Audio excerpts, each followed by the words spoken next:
वशमा, वशमा बेटा, ये dining table से क्यों उठकर आ गई? दिल घबरा रहा है क्या तुम्हारा? ये अफसरदा न रहा करो। अच्छा, ऐसा करते हैं कि वॉक के लिए चलते हैं, ठीक है?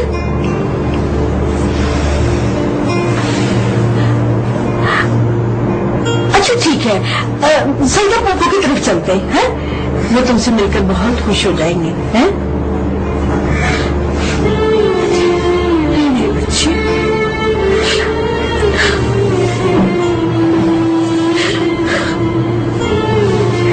मैं क्या करूं? मैं तुम्हें इस तरह छोटा नहीं देख सकती।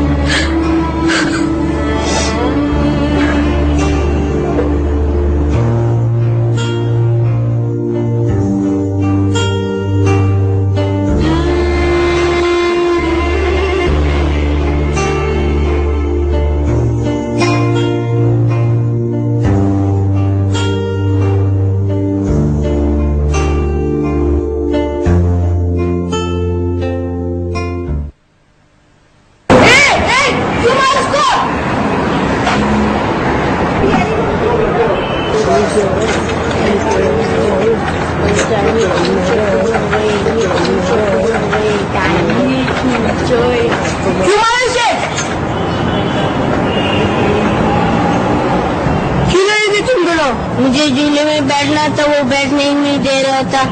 अगर उसे दोबारा आपको मारा तो मुझे बताया, मैं खुद पिटाई करूंगा। चलो मेरे साथ टीचर के पास।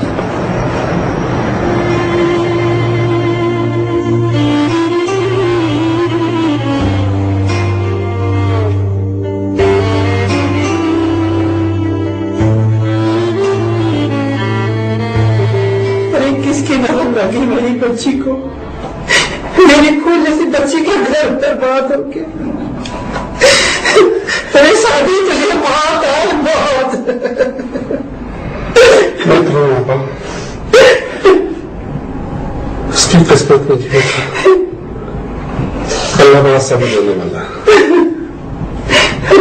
अरे सब्र कैसे करूं? रो क्यों ना? तुम्हें मैंने कितना समझाया था कि बच्ची की शादी बाहर मत करो। क्या मैं मर गई थी? खानदान वाले मर गए थे जो तुम्हें बच्ची की शादी बाहर करने की जरूरत पेश आ गई।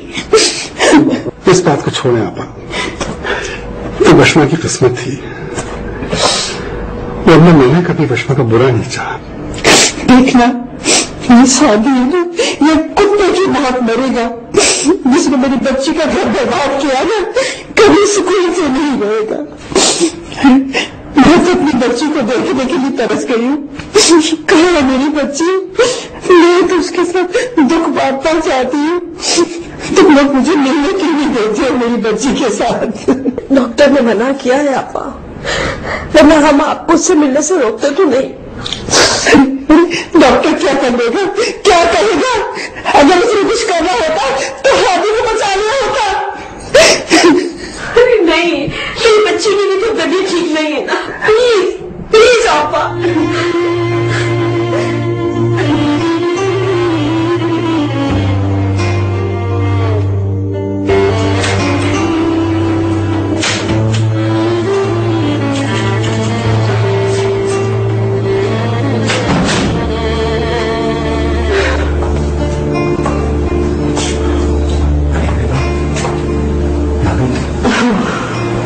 वशमा से मुलाकात हुई? क्यों? उसके भाई ने मिलने नहीं दिया। इस पर फिर कह रहा था वशमा की ज़हनी हालत ठीक नहीं है, हमें देखेगी तो अपसेट हो जाएगी। उन्हें देखकर अपसेट हो जाएगी? देखो हसन, वो ठीक ही कहता होगा। वशमा का भाई है, हमसे ज्यादा उसकी परवाह है उसको। हमें परवाह नहीं? हमारी की बीवी है, बड़े चाव से ब्याह कर लाया था मैं उसे। आखिर देखो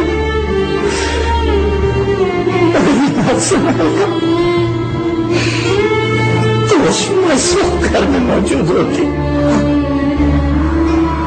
अगर यह हादसा न होगा तो हसन हाथी का बेटा भी तो हमारे पास होता ना। हाँ, बेटा भी होता। अरे बेटा, तुमने से कहा क्यों कि इसमें हमारा कोई कसूर नहीं, कोई कसूर नहीं। हसन, आप ये बातें फोन पर से कर चुके हैं। तुमने बचपन से कहा वो अपना सामान ले जाओ उठाकर यहाँ से। कहा था मेरे, उसके भाई ने कहा कि बशमा अपना कोई सामान यहाँ से नहीं ले जाना चाहती। बचपन को कोई सामान नहीं ले जाना, न ले जाए, लेकिन एक बार वो यहाँ आ जाए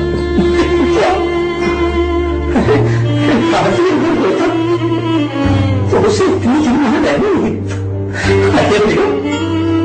उसे वहां रहने।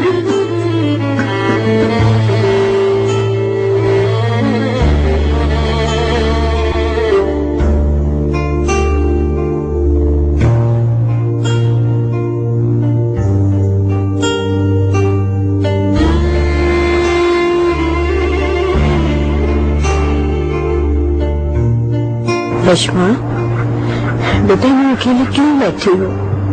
सबके साथ बैठा करो ना।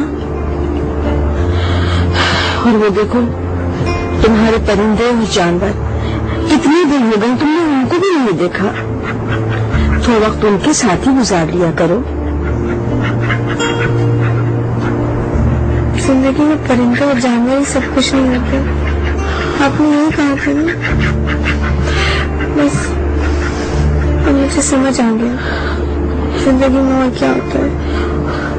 ओहो बशमा, मैंने झूठ कहा था, बकवास की थी मैंने। सच तो ये है कि जिंदगी में जानवर और परिंदे ही होते हैं। हाँ, जिंदगी में जानवर और परिंदे ही होने चाहिए।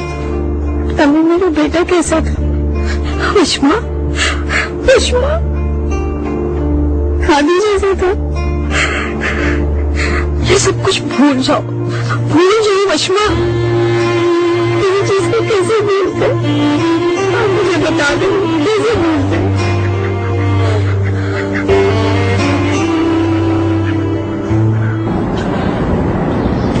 हादी साहब इस फैक्ट्री को और तरीके से चलाया करते थे। मालूम ही नहीं होता था कि सारे काम किस तरह हो जाया करते हैं। इंसान नहीं मशीन थे वो। मगर उनके जाने के बाद हालात ठीक नहीं रहे और मेरी लाख कोशिश करने के बावजूद हालात ठीक नहीं चल रहे। दूसरी फैक्ट्री की तामीर भी रुक गई है और सारे मामला खटाई पड़ गए। हसन साहब, मैं जानता हूं कि आपकी तबीयत ठीक नहीं रहती, मगर आप फैक्ट्री आते जाते रहेंगे तो इस तरह वर्कर को भी एहसास होगा कि मालकान की उन पर नजर है। और ये नहीं होगा तो क्या होगा? नुकसान ही होगा ना। उसको तो भी हो रहा है। इस फैक्ट्री ने इस खानदान को नुकसान ही पहुंचाया है। ये होती तो क्या होता? हसन साहब, मैं आपका गम समझ सकता हूँ, बल्कि हाजी साहब के जानने वाला कौन शख्स ऐसा है जिसे इस बात का दुख नहीं है, मगर होने को कौन टाल सकता है। मैंने हाजी साहब के साथ भी काम किया है और इससे पहले मैं आपके साथ काम कर चुका हूँ और इस फैक्ट्री की तामीर तरक्की में मैंने बहुत मेहनत की है, मगर मैं इसको इस तरह नीचे जाते हुए नहीं देख सकता। ठीक है अली रजा साहब, मैं सोचूंगा और जरूरत पड़ी तो मैं आपको बुलवा दूंगा। अच्छा, इजाजत दीजिए, फिर मुलाकात होगी। खुदा हाफिज।